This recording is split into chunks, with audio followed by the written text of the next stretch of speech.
Welcome to Padmaja Reddy kitchen. నేను మీ పద్మజారెడ్డిని. ఈరోజు తయారు చేయబోయే కూర రొయ్య పొట్టు మామిడికాయ కూర. అందుకు కావాల్సిన పదార్థాలు చూడండి. రొయ్య పొట్టు ఒక కప్పు, ఒక చిన్న మామిడికాయ, ఒక ఉల్లిపాయ, ఒక టమాటో. ఇప్పుడు కూర తయారు చేసే విధానం చూడండి. ముందుగా స్టవ్ వెలిగించుకున్నాను, పాన్ పెట్టాను. ఇందులో 2 గంటెల నూనె అండి, 2 గంటలు ఆయిల్ వేసేసుకుంటే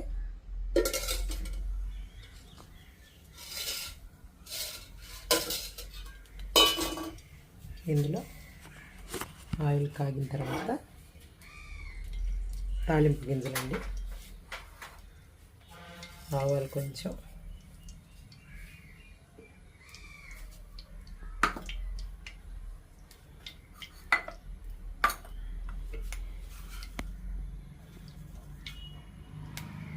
ఆవాలు కొంచెం కాగాక చిటపట్లాడిన తర్వాత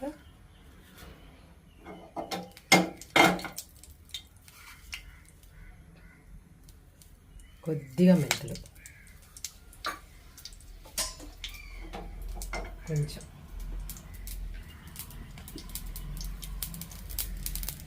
సన్నగా తరిగిన ఉల్లిపాయ ముక్కలు తాలింపుకనమాట.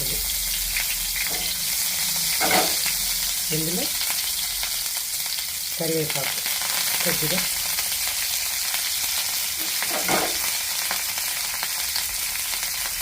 కొంచెం తాలింపు వేగనిద్దాము.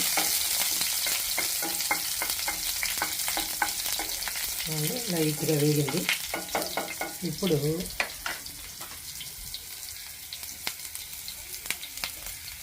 ఒక టమాటా చూపించాను కదా, అది కట్ చేశాను. ఇంకా మిగతా ఉల్లిపాయ ముక్కలు,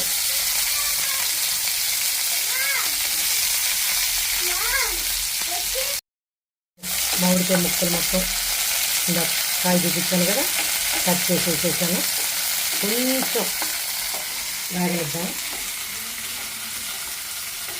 కాయ ముక్కలు ఇవి కొంచెం మగ్గాయండి, మామిడికాయ టమాటా కొంచెం మగ్గాయి. ఇప్పుడు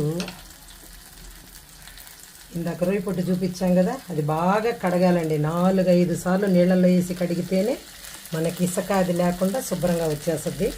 అందుకని 5 సార్లు కడిగానండి, బాగా వచ్చింది. ఇందులో ఇది వేసాము.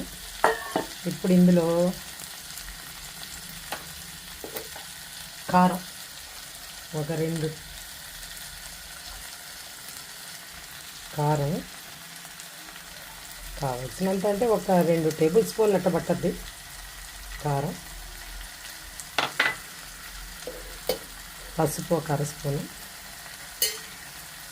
ఉప్పు మనకు కావాల్సినంత వేసేసుకుంటే ఒకసారి అలా మొత్తం కలిపెడదాము.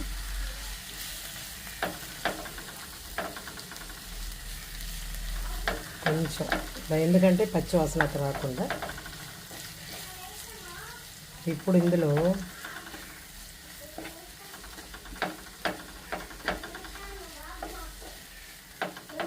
కొంచెం కాలిందండి,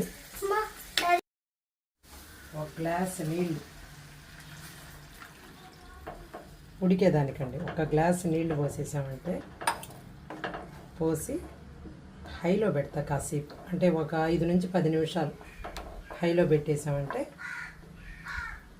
ఉడకద్ది.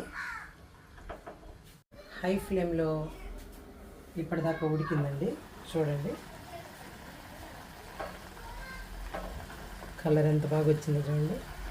ఇప్పుడు దీన్ని ఒక 5 నిమిషాలు లో ఫ్లేమ్లో పెడతామండి. ఆయిల్ అంతా బయట వచ్చి చూడటానికి బాగా రుచిగా వస్తుంది. చూడండి సిమ్లో ఉంచాను కదా, ఒక 5 నిమిషాలు. చూడండి దగ్గరగా బాగా ఉడికిపోయింది, చాలా బాగా వచ్చిందండి. రొయ్య పొట్టు మామిడికాయ కూర రెడీ.